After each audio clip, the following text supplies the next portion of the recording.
Hey guys, yan po yung mga ginagawa namin guyabnan o yung awakan o andrels na tinatawag.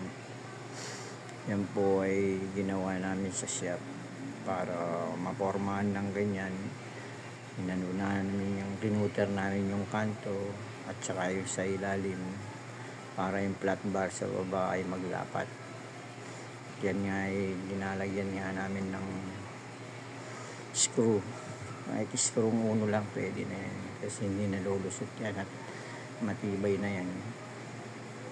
Pinalagyan namin din ng stick wheel, yung pampakapit pandikit ba para matibay, at yung mga dugtong na ganyan ay linalagyan namin ng pako, at yung sobra ay inalagari namin para makakuha yung tamang sukat yan.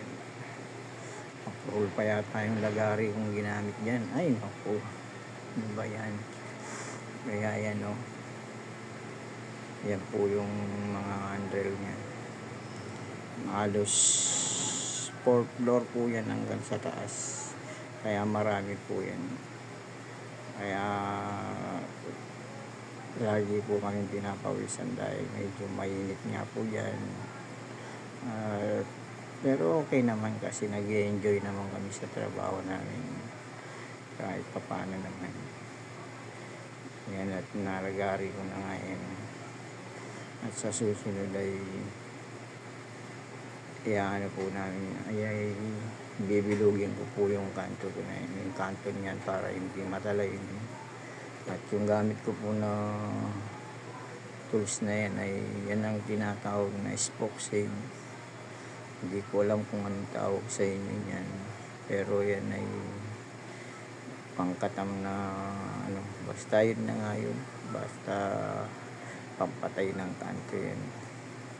Magandang gamitin yan guys, kasi lalo na kung matalim at bagong masa, ganyan po yung katalim. At kahit singit medyo korba, kaya niyang dukutin yan o i-shave yung baloktot niya ba, para makuha yung tamang niya, kurba.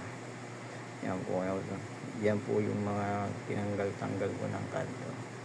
Yan pa po yung iba, at binabarena pa po namin yung iba kasi marami po kasi yan, hanggang 4th floor nga po yan, dahil nalagay na naman po namin yung isa dyan. Ayan na nga po, at nalagay na namin, at yan ay napormahan na namin. Kulang na lang yan sa bilog sa kanto para pag dumaan ka hindi ka makantuan yung mga ita mo o kaya yung tiyan mo.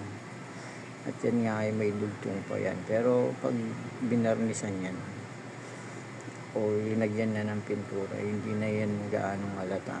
Ayat nga ay nagtimpla na nga kami ng kulay dyan. May kulay black, may kulay yellow, may kulay green, ay red.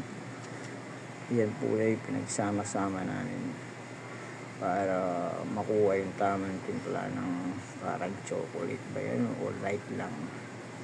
Yan, ganyan na lang yan. Dahil pininturahan na nga po namin yan. At yan yung linabasan na yan, yung para pumantay na yung kulay at hindi ganong masagwad tignan, para pantay-pantay yan ang mga kulay niya hanggang sa baba o hanggang sa taas man. Yan po yung pinaka final niyang kulay guys. At maraming salamat po. Hanggang sa muli, bye bye.